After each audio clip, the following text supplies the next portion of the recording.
Okay, so natapos na natin yung preliminary title. Yung pinaka-first na topic natin, yung effect and application of laws in human relations. We are currently dito na sa number 2 na major topic, which is persons and family relations. So, persons pa rin yung pag-uusapan natin. So, natapos na natin yung civil personality, use of surnames. Ngayon naman nandito tayo sa clerical error law. So, under pa rin ito ng persons and family relations. Okay, so ang clerical error law o yung Republic Act 9048 authorizes the city or municipal civil registrar or the consul general to correct a clerical or typographical error in an entry and or change the first name or nickname, so first name or nickname lang in the civil register without need of judicial order. Ang grounds para mag-petition ka nito ay ang if the petitioner finds the first name or nickname to be ridiculous, tainted with dishonor, or extremely difficult to write or pronounce. Number 2, the new first name or nickname has been habitually and continuously used by the petitioner, and he has been publicly known by that first name or nickname in the community. Or number 3, the change will avoid confusion. So, first name or nickname lang ang pwede sa clerical error law na hindi na kailangan dumaan sa korte. Who may file? Number 1, kailangan the petitioner must be 18 years old and above. Number 2, owner's spouse, children, parents, brothers, sisters, grandparents, or any other person authorized by law. Ang form, the petition, yung mismong petition mo must contain merits of the petition, competency of the petitioner, and erroneous entry to be corrected and proposed correction. Okay, supporting documents dun sa petition mo under clerical error law. Number 1, certified machine copy of baptismal voters affidavit, employment record, GSIS or SSS, medical record, school, business, driver's license, yan, school ID, business, ganyan, business ID, yan. Insurance, land title, certificate of land transfer, bank passbook, NBI or police clearance, civil registry records of ascendance. So number 1, certified machine copy nung alin man doon. Number 2, the filing fee. And number 3, proof of publication. Ito yung affidavit of the publisher and newspaper clippings. Yan. So yan yung clerical error law under RA 9048. Yan, na pinapayagan. Ulitin natin yung clerical or typographical error in the entry, no?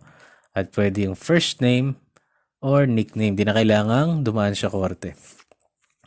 Okay, number 4 topic natin ay yung absence. Under pa rin ito ng persons, no? Absence is that special legal status of one who is not in his domicile, his whereabouts being unknown, and it being uncertain whether he is dead or alive. So, civil code provisions ng absence, ayon sa civil code, absence may be temporary or provisional. So, under Article 381 of the Civil Code, when a person disappears from his domicile, his whereabouts being unknown and without leaving an agent to administer his property, the judge at the instance of an interested party or relative or a friend may appoint a person to represent him in all that may be necessary. This same rule shall be observed when under similar circumstances the power conferred by the absentee has expired. So under Article 382, the appointment referred to in Article 381, having made, yung kakabasa lang natin, having made the appointment referred to in the preceding article, having made, the judge shall take the necessary measures to safeguard the rights and interests of the absentee and shall specify the powers, obligations, and remuneration of his representative regulating them according to the circumstances by the rules concerning guardians. Yan. Okay. Article 383, in the appointment. Yan. In the appointment of a representative, the spouse present shall be preferred when there is no legal separation. If the absentee left no spouse, or if the spouse present is a minor, any competent person may be appointed by the court. So priority yung spouse mo. Tapos, in the absence of a legal separation. Requisites for provisional absence. Number 1, absence for an appreciable period, which depends upon the circumstances. Number 2, immediate necessity for this representation in some specific urgent matter. Number 3, absentee left no agent or agency has expired. The declaration of provisional absence must go to court. Yan sabi niya. The declaration of provisional absence is limited to a specific act. Yun nga kasi yung provision niya. Kailangan merong necessity ng representation niya. Okay. So, Article 384, yung normal or declared absence. So, 2 years having elapsed without any news about the absentee or since the receipt of the news, and 5 years in case the absentee has left a person in charge of the administration of his property, his absence may be declared. So, 2 years na wala kang balita sa kanya. 5 years kung meron man siyang iniwan na person in charge of your administration. His absence may be declared. Article 385, the following may ask for the declaration of absence. Yeah, this is under Article 385 of the Civil Code. Number 1, the spouse present. Yeah. Number 2, the heirs instituted in a will, kung meron mang will, who may present an authentic copy of the same. Number 3, the relatives who may succeed by the law of intestacy, mga tagapagmana. And number 4, those who may have over the property of the absentee some right subordinated to the condition of his death. So yung apat na yon may ask for the declaration of absence. Article 386, the judicial declaration of absence shall not take effect until 6 months after its publication in a newspaper of general circulation. Article 387, an administrator of the absentee's property shall be appointed in accordance with Article 383. Ayan. Saan na tayo? Ito, Article 388, the wife who is appointed as an administrator of the husband's property cannot alienate, hindi pwede, or encumber the husband's property or that of the conjugal partnership without judicial authority. Article 389, the administration shall cease in any of the following cases. Number 1, when absentee appears personally or by means of an agent. Number 2, when the death of the absentee is proved and his testate or intestate heirs appear. Siyempre, may mga tagapagmana na siyang legal, no? So, nagtatapos na yung administration nung inappoint ng korte. Number 3, when a third person appears showing by a proper document that he has acquired the absentee's property by purchase or other title. So, yon. Okay, so napag-usapan natin yung civil code provisions regarding absence, no? Pag-usapan naman natin yung family code provisions about presumptive death. So under Article 41 of the Family Code of the Philippines, if a spouse has been absent for 4 consecutive years and the spouse present had a well-founded belief that the absent spouse was already dead, he or she can file a summary proceeding to have the absent spouse declared presumptively dead in order to remarry. Biruin mo nga naman, 4 na sunod-sunod na taon, wala kang balita. So, it is deemed na parang inabando na ka, gusto mo nang ikasal, hindi ka makapaghintay. So, go. Pero kung ako yung lalaki, visit na babae yun, hintayin mo ako. Charot. So yun ang family code provision naman. For purposes of remarrying naman to. Okay, letter B na topic natin. So, under persons and family relations, ano ba yung ating letter B topic? Marriage naman. Yung una, persons and family relations, di ba? Number 2 na topic natin, sa letter B na topic natin, major topic, marriage. Okay, dito maraming kaso na nangyayari, dito maraming conflict. Sa bar exam, maraming katanungan dito. Ayan.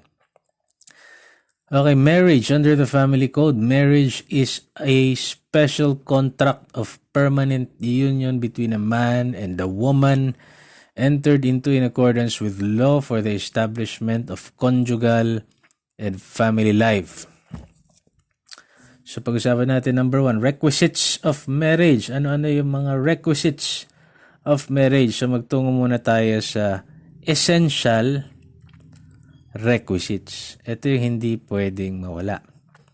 So number 1, contracting parties must be male and female and have the legal capacity to enter the marriage.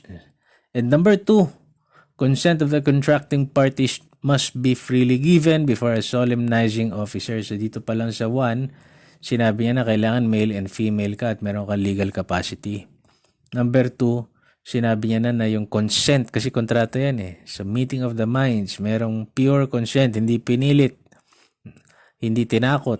So consent of the contracting parties freely given before a solemnizing officer. So yun ang dalawang essential requisites. Ulitin natin. Number 1, contracting parties must be male and female and have the legal capacity to enter marriage. And number 2, consent of the contracting parties must be freely given before a solemnizing officer.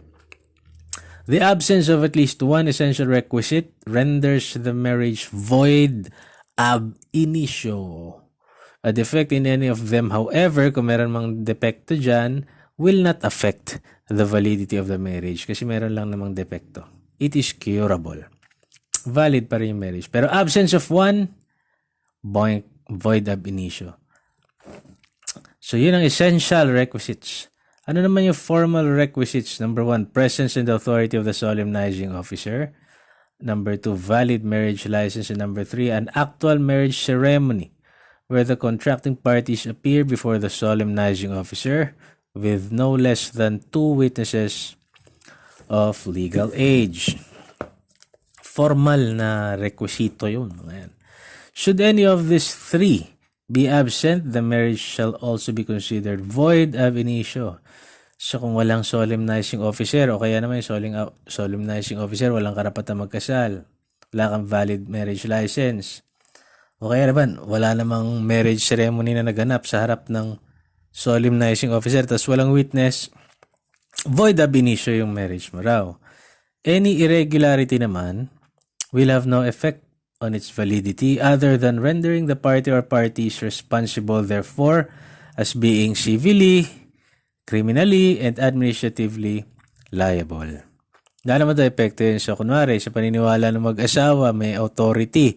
Yung solemnizing officer, yung pala, nagpapanggap lang siya na pari o kaya pastor, wala pala siyang authority, ay curable naman yun sa aking pagkakaalam.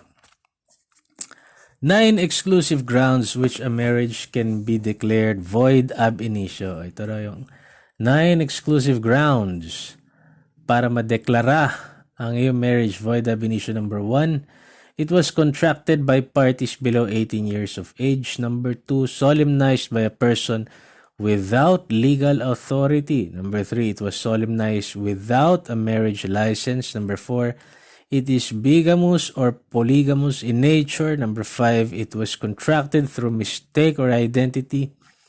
Number 6, it was subsequently contracted without prior recording with the appropriate civil registry and registry of properties of the judgment of annulment or nullity of marriage, partition, and distribution of the properties of the spouse from a previous marriage, together with delivery of the children's presumptive legitimes. Ayun, meron dating kasal.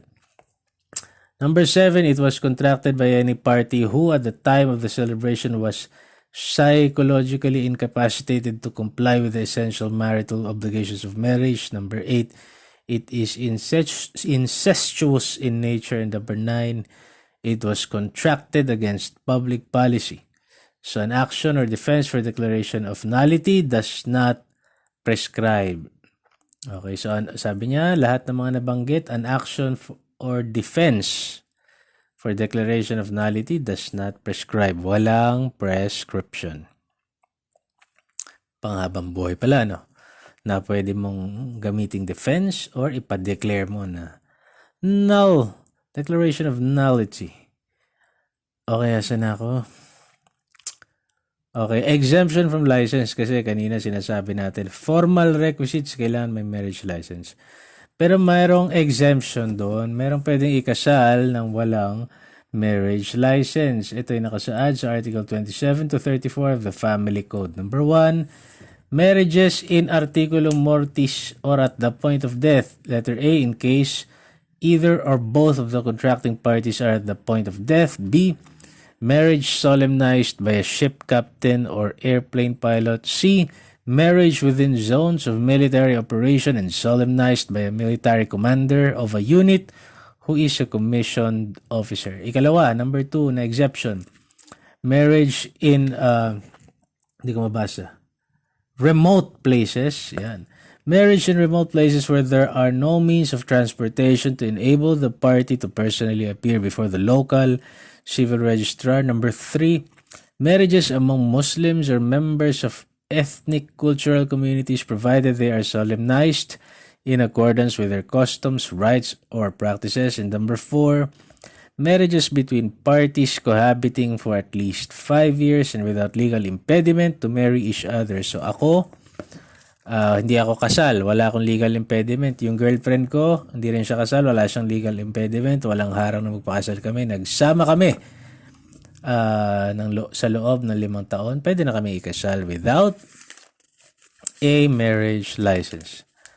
Okay, third topic naman about marriage pa rin. Marriages solemnized abroad and foreign divorce. Okay, ito tricky ito. When the under the jurisprudence, the Supreme Court held that Article 26 of the Family Code allows recognition of a foreign divorce obtained by the foreigner spouse abroad. So dapat yung foreigner na spouse mo, kung ikaw Pinay, may asawa kang Kano, yung Kano ang nag-obtain ng foreign divorce. Where a marriage between a Filipino citizen and a foreigner is validly celebrated and a divorce is thereafter obtained abroad by the alien spouse, capacitating him or her to remarry, the Filipino spouse shall likewise have capacity to remarry under Philippine law. Yun. The Filipino spouse may then file a petition for recognition of foreign divorce invoking Article 26 of the Family Code. When both Filipinos naman went abroad and received a divorce, pareho silang Pinoy, parang yung kaibigan ko, at saka yung wife niya, parehong Pinoy, nagpunta sa Canada. Under the jurisprudence, the Supreme Court held that such divorce secured by Filipinos abroad will not be recognized in the Philippines. A marriage between two Filipinos cannot be dissolved even by a divorce obtained abroad because of Article 15 and 17 of the Civil Code. So ano bang sinasabi ng Article 15 and 17 of the Civil Code? Laws relating to family rights, status, condition, and legal capacity are binding upon citizens of the Philippines even though living abroad. Ayan sinasabi nila. Married of both Filipinos but one of them subsequently acquired foreign citizenship. Ayan, marriage dapat to eh. Marriage of both Filipinos pero yung isa sa kanila nagkaroon ng foreign citizenship. Under jurisprudence, such foreign divorce will be recognized. Pareho kayong Pilipino. Yung isa sa inyo nag-acquire ng citizenship ng, let's say, US. So, at tas nanguha siya ng divorce doon. It will be recognized daw. In marriage between an alien and a Filipina, it should be the alien spouse who procured the divorce to be recognizable in Philippine jurisdiction, not the Filipina. So, ito yung sinasabi ko kanina. May kaibigan din akong ganyan, si Renren. Si Renren kinasal sa isang puti. So, dapat si puti ang kumuha ng divorce para recognize doon sa Belgium, kung inaalaw sa batas nila yun doon, para ma-recognize dito sa Pilipinas yung kaibigan kong Pilipina na ikasal. Hindi pwedeng siya ang kumuha ng divorce doon. Okay? So, yan ang tricky doon. Okay, number 4 na topic natin regarding marriage pa rin. Void and voidable marriages. Void and voidable marriages. Okay. Basahin natin yung press briefer ng Supreme Court noong May 12, 2021. Napakaganda nito. Sabi doon, during the en banc deliberation on Tuesday, May 11, 2021, the court in the case of Tan Andal versus Andal, GR number 196359, unanimously modified the interpretation of the requirements of psychological incapacity as a ground for declaration of nullity of marriage found in Article 36 of the Family Code. The Supreme Court held that psychological incapacity is not a medical but a legal concept. It refers to a personal condition that prevents a spouse to comply with fundamental marital obligations only in relation to a specific partner that may exist at the time of the marriage but may have revealed through behavior subsequent to the ceremonies. It need not be a mental or personality disorder. It need not be a permanent and incurable condition.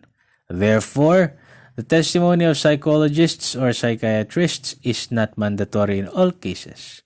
Yan yung sinasabi niya. So, ang ganda nung sinabing ito ng Korte Suprema. Binasa ko to sa site nila mismo. Kasi, sinasabi nila, psychological incapacity is a legal concept. Yun na ang ina-adapt nila ngayon.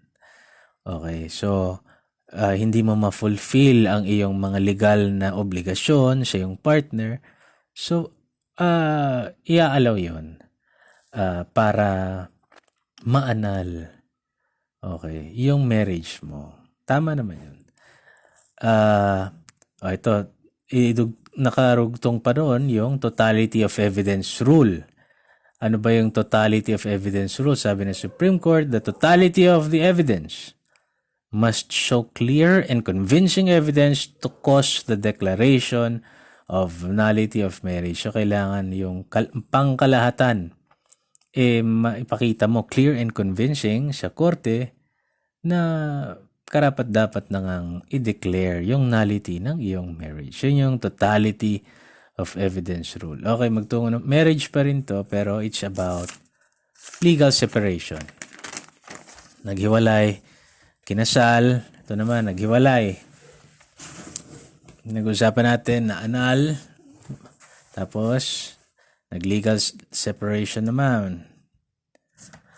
Okay, letter C na topic, legal separation. Under Article 55, a petition for legal separation may be filed on any of the following grounds according dito sa Family Code. Number 1, repeated physical violence or grossly abusive conduct directed against the petitioner, a common child, or a child of the petitioner. Number 2, physical violence or moral pressure to compel the petitioner to change religious or political affiliation. Number 3, attempt of respondent to corrupt or induce the petitioner, a common child, or a child of the petitioner to engage in prostitution or connivance in such corruption or inducement. Number 4, final judgment sentencing the respondent to imprisonment of more than 6 years even if pardoned. Number 5, drug addiction or habitual alcoholism of the respondent. Number 6, lesbianism or homosexuality of the respondent. Number 7, contracting by the respondent of a subsequent bigamous marriage, whether in the Philippines or abroad. Number 8, sexual infidelity or perversion. Number 9, attempt by the respondent against the life of the petitioner. Or number 10, abandonment of petitioner by respondent without justifiable cause for more than 1 year. For purposes of this article, the term child shall include a child by nature or by adoption. So, child, okay. So, whether anak mo siya talaga or adopted child mo siya, yun ang child under this for the purposes of this article. Article 55, legal separation.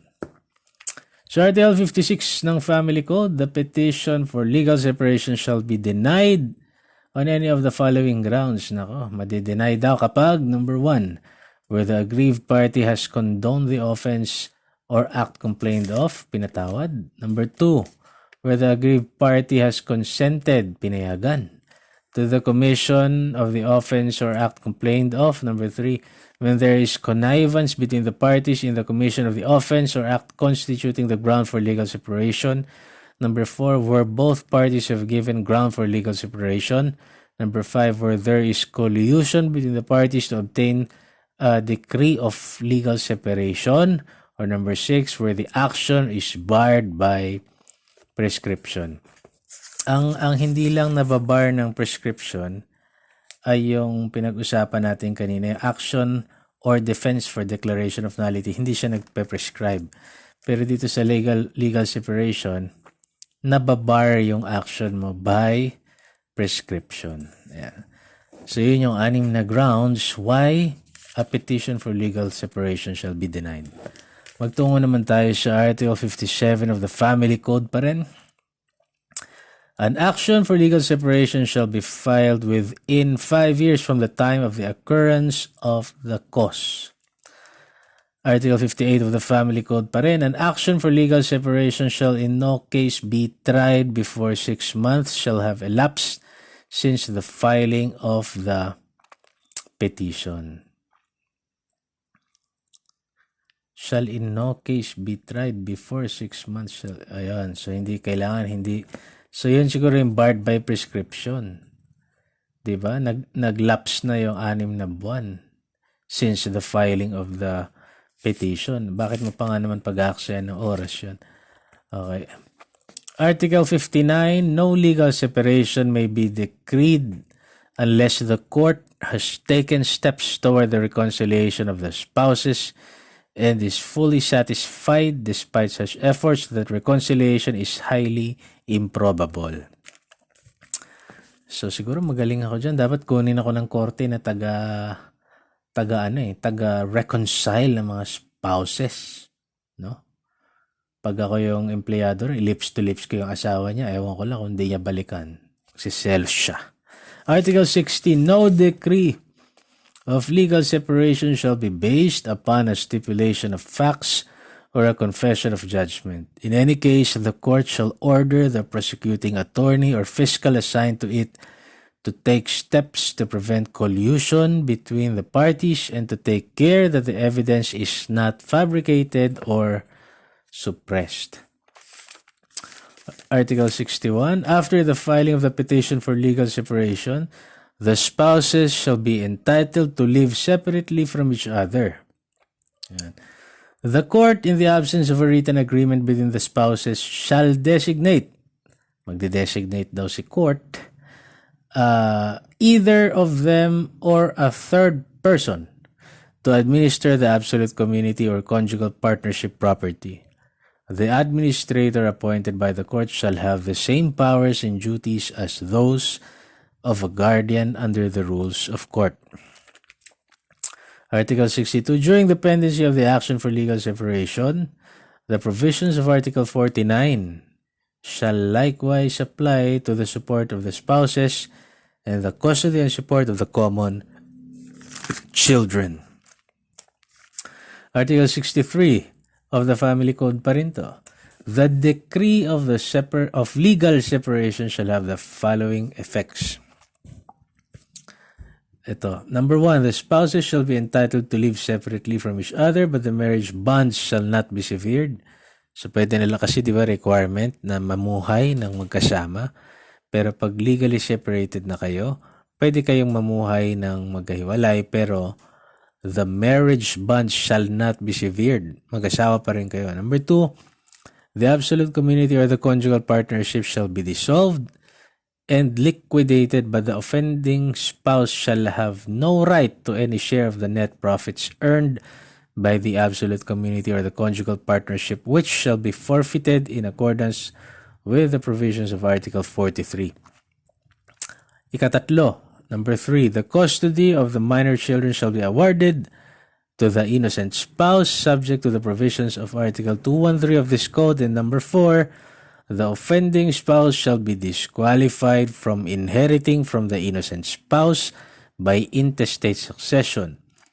Moreover, provisions in favor of the offending spouse made in the will of the innocent spouse shall be revoked by operation of law. So kung nilagay niya sa will niya ng innocent spouse, nilagay niya yung spouse niya na nagkasala, kunwari, ano ba yung grounds kanina? Repeated physical violence, hindi na siya pwedeng magmana doon sa innocent spouse. Sinasaktan mo, tapos magmamana ka pa. Hindi ka na pwedeng magmana by operation of law. Kaya yung sinasabi niya rito. Article 64. After the finality of the decree of legal separation, the innocent spouse may revoke the donations made by him or by her in favor of the offending spouse, as well as the designation of the latter as beneficiary in any insurance policy, even if such designation be stipulated as irrevocable. So kahit na irrevocable pa yung designation mo sa yung insurance policy, matatanggal siya. Pwede siyang tanggalin nung innocent spouse. Pwede niya tanggalin yung asawa niyang nagkasala at naging sanhi na sila ay maging legally separated.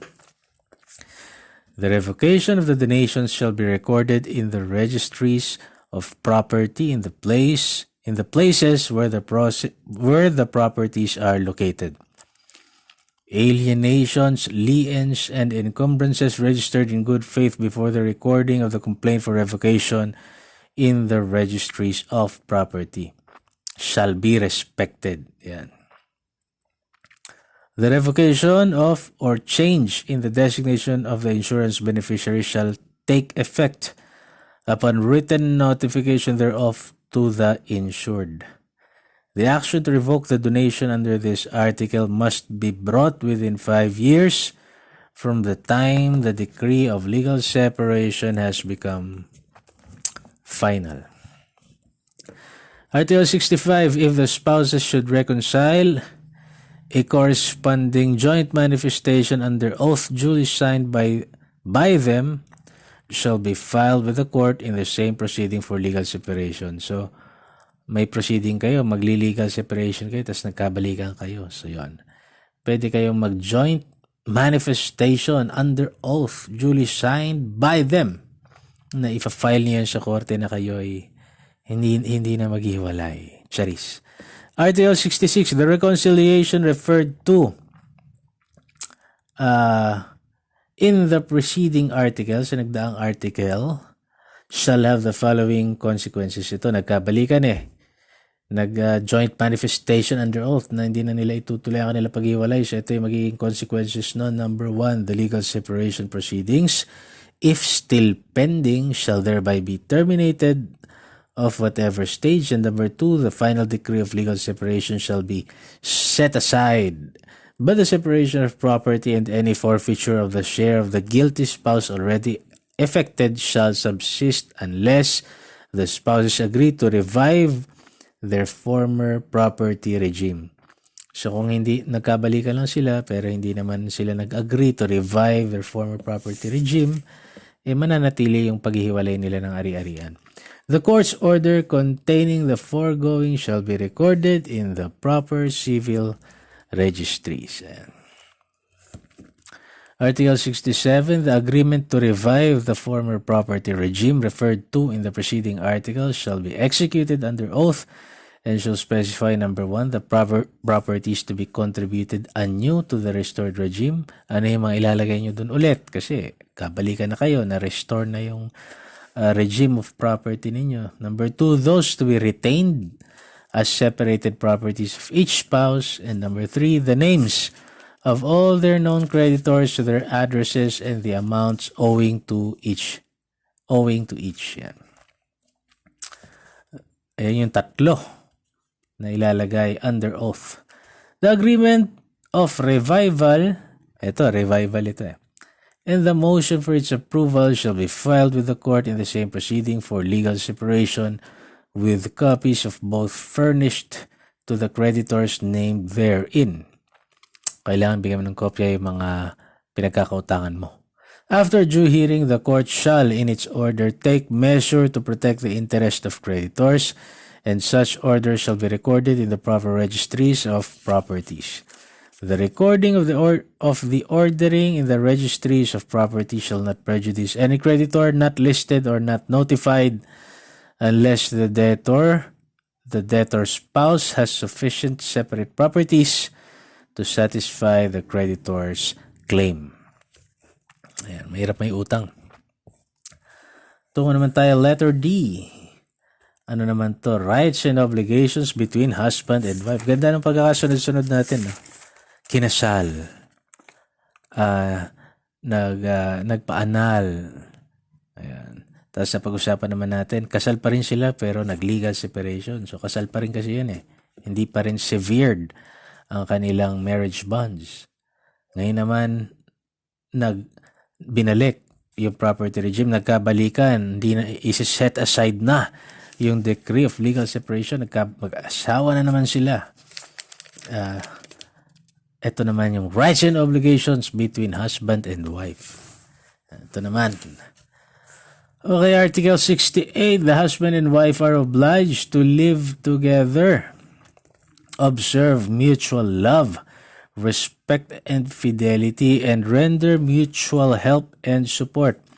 Under Article 100 and 127 of the Family Code, the spouse who leaves the conjugal home or refuses to live there without just cause shall not have the right to be supported. Article 69, the husband and wife shall fix the family domicile. In case of disagreement, the court shall decide. Yan. Sakaling ipagtatalo sila, saan pa tayo titira na maganda? The court may exempt one spouse from living with the other if the latter should live abroad or there are other valid and compelling reasons for the exemption. However, such exemption shall not apply if the same is not compatible with the solidarity of the family. The power to fix the domicile is joint. As a general rule, separation is incompatible with family solidarity. Pero ang exception, ayun nga yung mga nabanggit natin. Article 69, one spouse should live abroad, nagtatrabaho siya ron. And number 2, other valid and compelling reasons. Article 70, support is a joint responsibility. Both spouses are responsible for the support of the family. Support comprises everything indispensable for sustenance, dwelling, clothing, medical attendance, education, and transportation in keeping with the financial capacity of the family. So, nakalagay din yata yun sa Article 194. Okay. Article 94, Article 121 and 144 ng Family Code, sinasabi nila yata, sinasabi nila, if the community property is insufficient to cover debts of the community property, then the spouses are solidarily liable with their separate property. If the spouses have a regime of separation of property, the spouses are solidarily liable to creditors for family expenses. Article 73, either spouse may exercise any legitimate profession, occupation, business, or activity without the consent of the other. The latter may object only on valid, serious, and moral grounds. So the court may decide, number 1, if objection is proper, and number 2, benefit has accrued to the family prior to the objection or thereafter. Okay. So, pwede ka lamang mag-object kung meron kang dun sa pag-exercise niya ng profession niya. Kunwari ako, ang profession ko talaga macho dancer. I think pwedeng may valid ground yung asawa kong mag-object. Yan. Okay, letter E, property relations between husband and wife. Okay. Okay, masyado na mahaba to. Ituloy na lang natin yung property relations between husband and wife sa susunod nating video. So, doon tayo magsisimula doon sa susunod natin. Letter E, property relations between husband and wife.